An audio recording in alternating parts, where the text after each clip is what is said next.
Welcome to Trading the Close on this Monday. I'm Toni Valliere with Verified Investing. Here's what's making headlines today. Boeing CEO is stepping down at the end of this year. The announcement comes amid scrutiny from regulators and customers over quality control problems. Bitcoin rises 6% to start the week and gets above 70,000. We will take a look at where it's at just minutes before the close in just a minute. Apple is being sued by consumers accusing the iPhone maker of monopolizing the smartphone market. Barclays upgrades Disney stock to overweight from equal weight and boosted the price target shares to $135. Ericsson will cut 1,200 jobs in Sweden. Last year, the company laid off about 8% of its workforce to cut costs. And former President Donald Trump's social media company is set to begin trading after completing a blank check deal. Chief market strategist, actually, let's get a check first of where things stand with the markets right now. Just a minute before the closing bell, we've got the Dow down 123 points, 0.32%. The NASDAQ is down 7 points, 0.05%. The S&P 500 down 12 points, 0.24%. We've got oil up just over $1. We've got gold up just over $6 and Bitcoin up over $3,800 at this time. All right, now let's bring in Chief Market Strategist Gareth Soloway with a recap of today's trading. The markets, that rally has just really come to a halt so far. Yes. And so we can see the S&P today, right? So this is your S&P intraday chart. And we're actually getting some pretty heavy selling in the last candle of the day, which is kind of interesting. The one thing I'll point out is the volume today in the S&P is the lightest it's probably been in at least a year, if not more. And why is this? So a couple things. So number one, there's no economic news today, no earnings news, and it's a short holiday week for the stock market. In addition, the PCE data, which is the inflation gauge that the Fed favors, that's being reported on Friday morning when the markets are closed. So it's not like you have anything to trade around even until next Monday. And so it's just creating this very quiet little gap down today, sideways. I mean, look at that, just sideways all day long, and then a little sell-off, almost back to where we started the day down here on the S&P 500. Now, just going to that daily chart, I do want to point this out, is that we recaptured. Remember, we didn't confirm the breakdown, and then we recaptured this wedge pattern.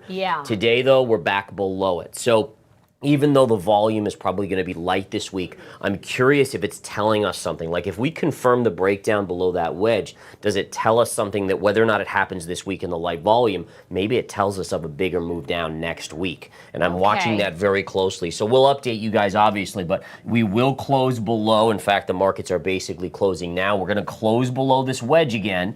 Then can we get a confirming signal tomorrow or Wednesday or Thursday? That. So it has to be to confirm. It must be a daily close below the lowest point of today. Okay. So that'll be something. And it's very easy to tell, right? It's like, did we close lower than yesterday? Yes. Okay, it's confirmed. If not, we did not confirm. It could still be kind of like a fake out like we saw here where they just rallied the market right back up. So interesting stuff there. And again, I know we were talking about some other stocks moving today. I just want to show you this. This is NVDA, and NVIDIA, again, up on the day, but again, same kind of thing. You're seeing some selling into the end of the day. The key on NVIDIA, if we go to the daily chart, is that even with today's pop, we got close to retesting the reversal engulfing candle. If you look at that high, it's almost perfectly tested that, and we've backed off. And this high right here is the level that I'm watching whether I start to get more bullish again or remain with what this reversal engulfing candle told me, which was be bearish. So again, we're now coming back up to it, but we're interestingly enough selling off from those highs of the day. And with still, you'd look at this with the dominance of the reversal engulfing candle. That is the dominant force, which is bearish right now. What are you looking for next, though? I want to see what's the next signal for you. So the biggest thing is, right, we take this high here and we just draw that line across, right? So it's not the straightest of lines here. But basically what I'm looking for is, do we have a daily close above that high? In which case that tells me that NVIDIA is probably going to $1,000 a share. But as long as we stay below that level, meaning on a daily close, which today we're below that level, then I would still favor some sort of reversal back to the downside. So it's very much black and white. It's like you close above here, okay, well then we're headed to 1,000. plus. You know, who knows how much higher it could go. As long as it stays below, this is your dominant candle, this reversal candle, and it favors the downside. And again, it's all probabilities, so it's not like it can't go up. It's just that's the favoring. That's what the charts are telling me at this point, and that's really what I listen to. All right. How about Apple? Just curious to see what Apple's doing right now. Yeah, Apple was down, and interestingly enough, a lot of the big cap tech names were down on the day. I had a little bit of a trend line there. So what we're looking for on Apple here is this trend line here, and let me bring that up. Here's our Apple chart. All right, so one of the things that caught my eye on Apple is that we have a very defined line here, and we're basically right into that level. And you could see how Apple kind of went up and then it's done a full circle. This was back in December. This was your all-time high on Apple. And so while we see certain stocks like Microsoft and NVDA making new all-time highs recently, Apple hasn't made a new all-time high for a long time. And part of that is the antitrust filing on them. Part of that is their revenues declining, China issues, all of these things are kind of going up. And what I'm looking for here on this is I do think we eventually break this line here and we see a move all the way down to this about 155 level on Apple. Now, once we get to that level, that's going to be significant support, and we should get a bounce off of that range. That's not a Head and Shoulders that I'm looking at, by the way, is it? So you could, just curious. And it's a good spot on your part, you know, in terms of seeing the general pattern. So you do have something like that, right? So we have this.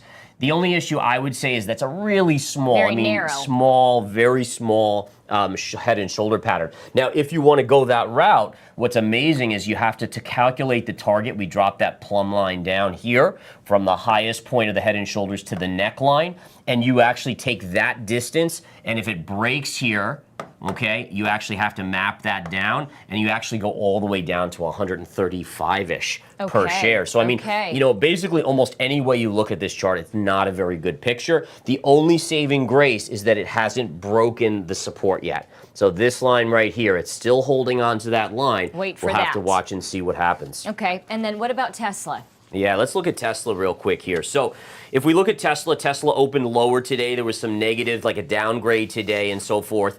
But for the most part, Tesla hung in there. It actually was positive on the day, about $1.82 at the close.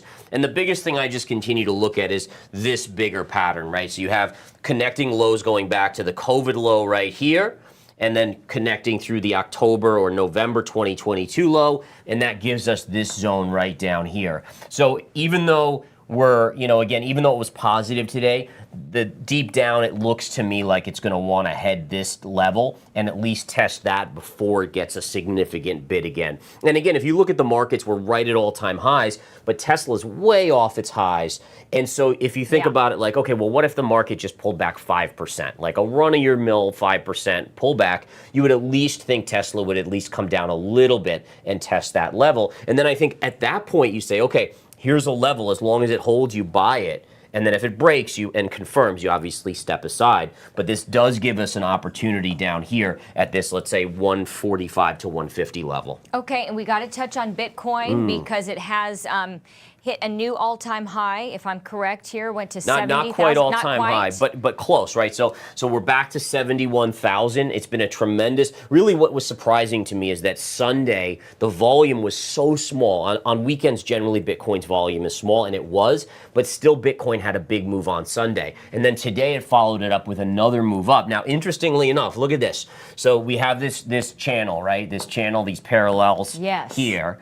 And what do we have price hitting the dotted line. I don't know if those at home can see it because it's in blue on my chart, but there's a midpoint right through here, right? And it goes right through here, and that's where price is into. So you are at a little short-term resistance here, but in other words, I mean, if we just look at this, you might get a little check back, but now if we can break above, you could potentially head to the high end of this channel right here. So let's watch to see how it reacts off of this midpoint. Do we get a pullback tomorrow? But either way, it's a very impressive move on Bitcoin, right? Where the stock market's very quiet, yet here Bitcoin is actually having a good day. And I think you got to give Bitcoin credit here. Something's going on here, at least in the short term. Let's see if it has some legs to it to the upside. I got to ask you, because I know viewers are probably wondering as well. Is there still that potential that it comes back to Yes. You know. So the short answer is yes, and you have to just again, there's always 59. right, and even lower to be honest. I mean, so what you look for here is very simply right. So